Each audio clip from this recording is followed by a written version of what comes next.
Helix piercings, not upper ear cartilage piercings, but I'll get into that later. Gonna give you its pros and cons. Gonna give you the advantages, 5 of them. Disadvantages, 5 of those. Also gonna cover what you should consider before getting it done. The piercing experience, healing the piercing, jewelry, living with the piercing, and what happens if you decide you don't want it anymore and you decide to abandon the piercing. Coming up next on Pros and Cons by a Piercer, Season 2, Episode number 9. So, stay where you are and stick around.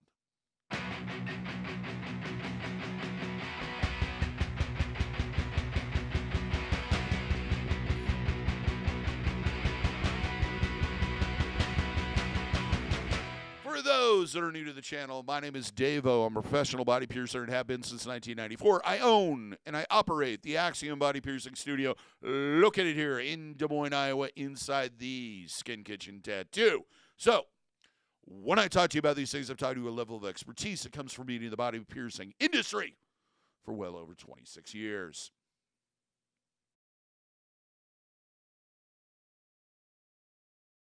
Okay, let's get into it.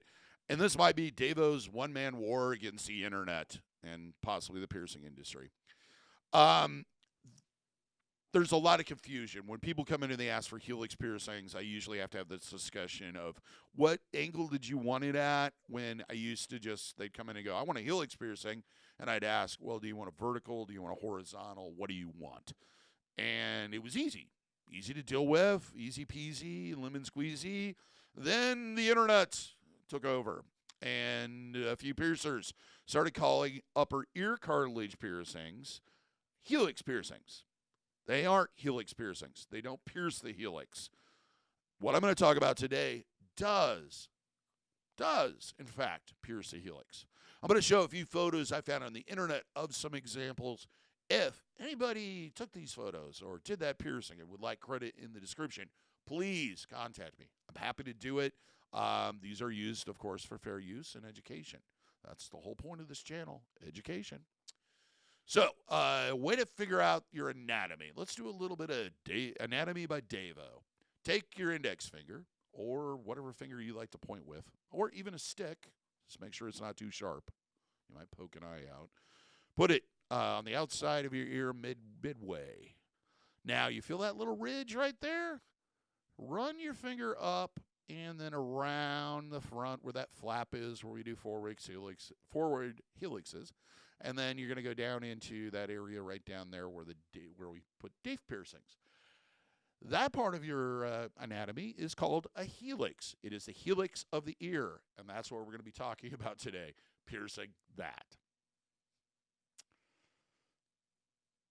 Like I said earlier, I shouldn't have to explain this. There are 2 separate piercings. I know a lot of this comes down to this constellation curated ear piercing nonsense. The thing with the whole, well, if you do this type of jewelry, it's this. If you do this type of jewelry, it's this. No, the piercing name doesn't change. How the piercing heals, what the tissue's like, what the ear's like, doesn't change because the name's changed. Or the jewelry. A good example of this is the other day I had somebody come in and they had looked it up on the internet. They even showed me the diagram of the name of the piercing. It was an orbital. And I said, you mean a conch piercing? And they go, yeah, no, but it's new. It's an orbital. It's a new thing, kind of. This is different. No, it isn't. What it is it's a conch piercing that somebody put a ring in. For those that are old enough to know better, we've been piercing conches with rings for a long, long time. In fact, that was the standard before, and we decided that it's a bad idea. So putting a different jewelry in it does not change the name of it, and I think part of the idea of this being a helix piercing was more about it wraps around the ear like a helix. And I'm sure at some point these will started getting called helix orbitals or some nonsense. Kids, stay off Instagram. That's all I'm going to say. This is the part where I usually talk about the history of the piercing, kind of give you a background on it. This one, I'm sure it's been around as long as ear piercings have. There's not really any tribal reference or anything that I can really come across. If you have, let me know in the comments. I love talking about the history of piercings. As far as the modern, it's probably been around since the 70s. It was probably done originally with ear-piercing guns and just kind of worked its way into piercing. Of course, it's been refined by body piercing and modern piercing into a specific style. Often they're done in groupings, and as you saw from some of the photos, usually done perpendicular at the angle of the ear. So I always say, think of it like a clock. If you're going to do it straight up and down in the center, then it's going to be noon. If you're doing it a little bit off to one side or the other, it's either going to be 11 o'clock or 1 o'clock, depending which direction you're going. So you kind of fit it in and make it fits into the ear. It has that accent. But I'm sure people were doing it before modern piercing, just there's no documentation. Well, let's get into what you came here for, maybe. The pros, the cons, advantages, disadvantages. We're going to start off with the pros, the things that we like, the things that we love, the things that make us get up in the morning and want to get this particular piercing. Number one, it is an established piercing. This piercing has been around, like I said earlier, since the 1970s. More than likely, it's been there. It's just part of it. That's life. It's not experimental. It's not something that doesn't have the ability to heal. It can be a little bit more trickier than other piercings, and we'll get into that later, but it is an established piercing. Number two, this is an unusual or unique piercing. It's not a very common piercing. It's somewhat common, but it's not. It can be done in very interesting patterns and designs to fit your anatomy that look really well. You can trade out different types of jewelry. Usually I say that if it's more horizontal, rings are usually your best option with these once they heal, kind of having that hanging flow of the ear. And then you can do things at the top with different patterns and spikes. Also, you can do orbitals where it combines two piercings, or industrials, because what we commonly refer to as a industrial piercing is usually a helix to helix piercing. Number three, as I kind of already talked about, rings or studs can be worn in this type of jewelry. It really depends on the position of the piercing and the angle of it. Sometimes you can even wear rings, I guess, on the top if you had it really well healed, but that flapping effect doesn't work. Usually when we want rings, we want it to lay flat to the ear. If it's in a place where that's not going to happen, then I wouldn't advise wearing rings in that area because it's going to get a lot of contact and add a lot of issues. Not always is it best to pierce initially with rings, and it really depends on your anatomy and the placement of that particular piercing, and it's something you should discuss with your piercer. Number four, I kind of talked about this a little bit earlier, but it really fits well into the anatomy of the ear. It has that kind of look that it looks like it belongs there. It can match the shape and the angle of everything.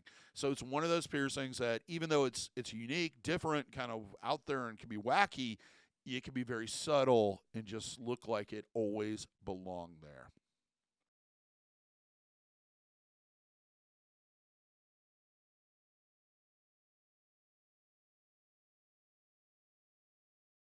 Well, that's the end of the pros, and just going to remind you real quick that if you haven't already, give me a thumbs up. Let me know that you like this. If you like this type of content and would like to see more, please subscribe, hit that notification bell so that you're notified every single time we post something. So with the pros out of the way, let's move on to the cons, the disadvantages, the things we don't like, the things that make us put helix piercings in timeout because they've been bad. Starting with number one. This piercing is hard to isolate, depending on where it's located at and what jewelry you're wearing. It tends to be on the outside of the ear. It tends to get caught on hats, clothing, pretty much everything. It's like having a little finger sticking out there and just getting caught on the collar of every shirt, the edge of or the brim of every stocking cap, on your glasses, on masks, on everything. It just is one of those piercings that can be hard to isolate during the healing process and can cause issues later. Can be a difficult heal. This piercing is prone to swelling, discomfort. You have hair in the area that can get, if you have longer hair, it'll wrap around it. It's just you really have to commit to healing this piercing out. It's not something you can just do and leave and be, and expect the best. It's really going to take some extra work. Number three, You either have the anatomy to do this particular piercing or you don't. If that ridge is not produced enough or pronounced enough to allow room for the piercing in the jewelry, you should not get this piercing done, because what'll happen more than likely is your body will reject or migrate the piercing out. So you really have to have the correct anatomy that can dictate exactly where it can be positioned, where it can't be positioned, and at what angle it can be done. Ideally, we want to do it, or the best option is like 100% 90-degree angle. But sometimes if that cartilage is not pronounced enough, it has to be done at a weird angle, and they just don't look as good. So that's something you need to talk to your piercer about when you get it done. Number 4, this piercing is prone to grumpiness. It's like Oscar the Grouch. It tends to, even after they heal, if they get bumped right, they experience trauma. Any cartilage piercing is just prone to this. They're going to be sore. They're going to hurt years and years after the piercing has been done. It's one of those piercings that just likes to be isolated and left alone. It doesn't like to be poked or prodded or bumped. So you need to consider that, and you're going to have to adapt your lifestyle to make sure that doesn't happen often. And the last one, number 5, can affect wearing sunglasses, hats, scarves, whatever. Anything that comes in contact with the area could be affected, including, of course, since we're going through a pandemic and we're all supposed to be wearing masks when we're out in public. You got yours on? Are you out in public? Those strings can easily get caught on this piercing. It can make it a lot more difficult to take them on, the mask on and off. Glasses, it is always a good idea, and I'll go into this a little bit later too, to make sure that you bring them to your appointment to get pierced, or when you go to get pierced, and make sure that they're not interrupted by the placement of this particular piercing. With the pros and the cons out of the way, it's time to move on to things you should consider or look for. The first one, your piercer should be experienced, skilled, knowledgeable, and willing to share knowledge. They should be an educator and a skilled practitioner of their art. They should give you a consultation. Ask them if they do. It should involve what it's going to take to heal it, what the commitment is, what the risks are, and any other suggestions, including assessing your anatomy and letting you know what's going to work, not work, and what type of jewelry they would suggest. With this piercing, barbells and labret studs are usually the most common. With the labret studs, you want the smallest disc possible. It really depends on the angle. Some of these, I've had clients that have had really good luck healing them out with rings, but it really comes down to that additional movement and the fact that it has a higher profile and it's going to get knocked around a lot more. So they can be done with rings, especially like this flap. The flap, if you're doing it straight through underneath it, it usually does really well with rings initially. However, talk to your piercer, talk about your anatomy, and talk about what's going to work best. The next thing is, does your piercer provide or sell aftercare product? Do they have it available in their studio? If they don't, where do you need to go to get it? Have that kind of planned out in advance so it's not so much of a hassle the day of. Does your piercer provide aftercare instructions? They should be verbal, and they should be in writing, and they should be detailed. It should be one piece of paper with a few lame jokes on it, and their contact information on the bottom. It should have a little bit of detail about things you need to do, things you need to look for, what you shouldn't do, etc. And as far as the verbal instructions, since the pandemic, most of us are not doing that in person. They should provide some type of video or something that you can actually go watch and get their aftercare instructions there. I personally have like some basic ones for oral and regular piercings, and then I'm slowly going through each piercing and putting up consultation and aftercare instructions. The last thing is, or the last couple of things, the first of the last couple of things, that doesn't make sense. Anyway, come to the appointment with your hair up or trimmed. Having the hair down over the area, this is one of those piercings that's not going to do well with hair all over it. It's best if you have it up when you come in for the piercing appointment. It can be very frustrating as piercers to get all those little tiny, itty-bitty strands of hair out of the way. So do us a favor. Put it up or cut it off. Easy stuff. And then lastly, if you do wear glasses, sunglasses, or anything of that nature, do bring them to the appointment. check it when you do put the once it's marked to make sure there's not contact.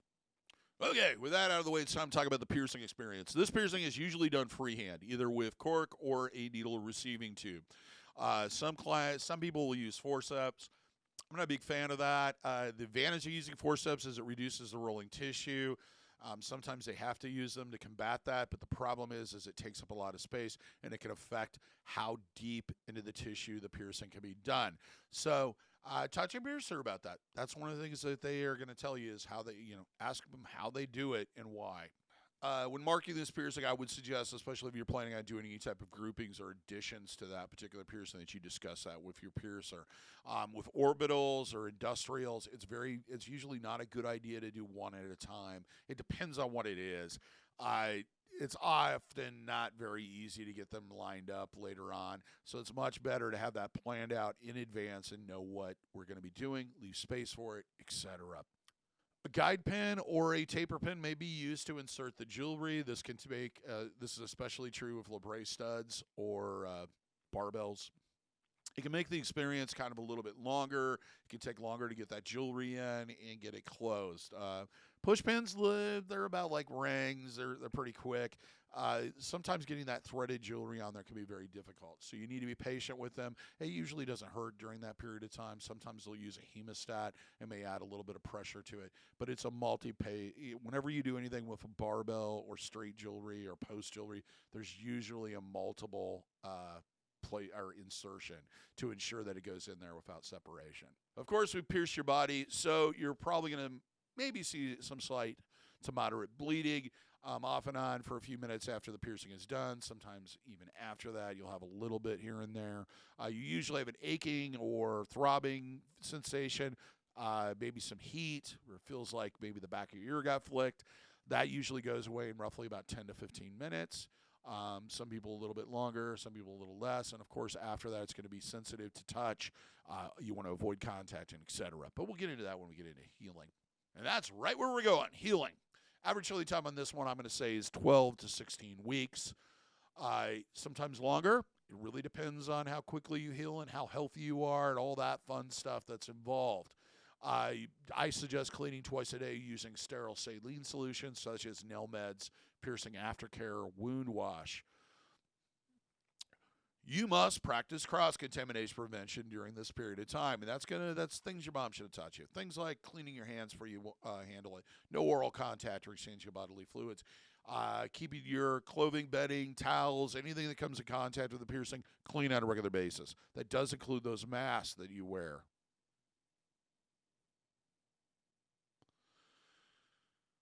No swimming. I don't care what body of water it is. No swimming, no water parks, no pools, no ocean, no ponds, no puddles at the drive-in theater, no kiddie pools in the backyard, no slip and slide, no car washes. No. Do not get the piercing wet. The reason being is that it is an open wound, and there are more than likely microorganisms inside that water. The microorganism gets inside the open wound, and you get what is called an infection. Make sure it's best to just avoid contact. Anything like earbuds, headphones, earmuffs, hats, etc. Anything coming in contact with the area needs to be cleaned on a regular basis or kept completely away from the piercing. Make sure that your hair is dry before it has contact with the healing piercing. You should always dry it off completely. It's best if you can to avoid contact because they do have a tendency sometimes to get tangled in it, and that can be a problem. That's something you'll learn early on. You probably don't want to put your hair behind your ears. Also, because it recently came up, if you're planning on doing anything drastic to your hair, like bleaching it or dyeing it, you may want to consider buying their like ear caps. They're little plastic, like shower cap type things that go directly over your ear. They're made of plastic. They're somewhat waterproof, but it would be an added measure or an added layer of protection to eliminate the possibility of problems. Now, avoid contact with the area. Any trauma to the piercing is going to prolong your healing period and cause other issues. Avoid contact with the piercing during the healing process, any trauma to the area. Be very cautious, baby it, keep things away from it, isolate it. Do not sleep on it. I don't care if it doesn't hurt or not. Do not sleep on the piercing. Even minor amounts of trauma can cause issues. You need to figure out a way to, if you're going to sleep on that side, you need to figure out a way to elevate it off the bed. Most common or easy thing that out there to do is use a travel pillow, one of those U-shaped ones, and sleep with your ear in the center. Lastly, on the healing, since we're in the pandemic, that's not funny. I'm just sick of it. You're going to probably be wearing masks. You want to consider how much pressure that mask has on that part of your body. Most of us, it doesn't really cause a lot of problems, but a lot of people, it will like totally deform their ear because it's so tight. You want to think about maybe getting a looser mask. You may want to also consider getting one of those clips that holds it in the back, or getting the kind that just use one string that doesn't have any contact with your ear whatsoever. Now a little bit about jewelry options. You do want to change. You can change the jewelry once it's healed.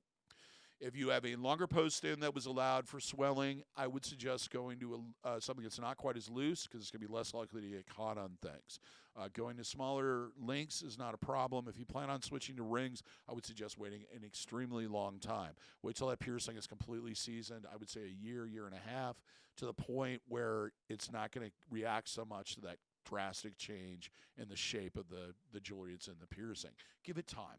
It'll get to that point where it loosens up and it's easier to put stuff in there.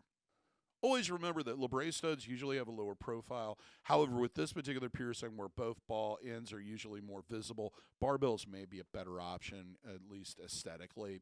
The jewelry should always be tight enough that it is snug, but not so tight that it causes discomfort. I don't know why people do this, but some people will just like, oh, I can only find this size. They'll put this really small piece in there, and a well-healed, nice-looking piercing suddenly turns into a disaster. So make sure you always give yourself a little bit of room. I always think like jeans. You want them tight enough they fit right, but you don't want them so tight that you can't breathe. Always check loose ends and adjust the jewelry. It's not a bad idea to, if you feel nervous about it, to have it professionally changed. Most places will change it for free sometimes if you buy it there. Other places will charge a nominal fee. It's not a bad idea. It's just that just makes life easier. Let's talk about living with a piercing. First thing is, leave the jewelry in at all times. I know there's going to be people out there that say they can take it out for long periods of time, decades, years, 25 years and have no problems getting it back. You're the exception. Most of us, if we take the jewelry out, the body will begin to close the piercing and we lose the piercing. So it's always best to leave jewelry in healing piercings. Body piercing jewelry is designed to be in the body for a long period of time. Avoid pressure or trauma against the piercing. Like I mentioned earlier, these are one of those piercings that if they get bumped, even after they heal or they get the right amount of trauma, they will act up. You always want to kind of isolate the piercing, be aware of it. Eventually, it'll become second nature just to do that. Whenever trying new glasses, hats, goggles, welding masks, test it against the piercing. Make sure that it's not super tight or it's going to catch on it all the time or cause other issues.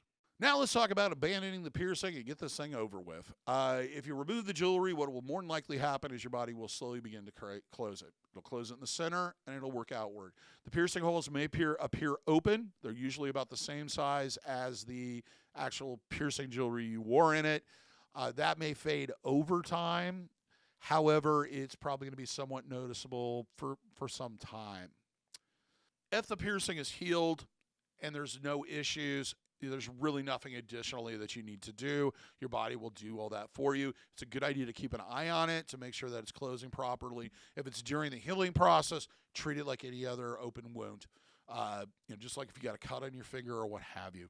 And if you see any problems or signs of infection, contact a medical professional as soon as possible. Sometimes with some of these piercings, it will produce a cream cheese-like substance. Has a very distinct odor to it, and it's kind of nasty. You squeeze the piercing, and it just kind of comes out of there. What this is sebum in probably some dry or dead skin cells. It has a nasty odor. It is a oil that your body produces that helps keep you watertight, helps keep you moisturized, and moisturizes, I said moisturizer a lot there, hair follicles. For some reason, it tends to collect obsessively inside, or maybe it goes in overdrive when it comes to piercing tissue. It can collect and build up inside the piercing. It's not something you really have to be concerned about. It's part of your body. It's kind of gross, but beyond that, it's really not something you should be concerned about. So that's it. That's everything I have to say about this. I hope you found it informative. If you have any questions, or maybe I brought up something, or maybe you have something to add, please leave a comment. I usually answer them if I have time. If you like merch, you like t-shirts, you like handbags, you like tote bags, you like fanny packs, check out our merch store. Link is in the description. And all that money goes to fund future projects here on the channel. Till next time, here's to open all your piercings heal with ease and without a single issue. And if you're in the Des Moines, Iowa area, I hope to see you for your body piercing needs in the future. Have a good day, everybody. Take care. Stay well. And we'll see you in the next video.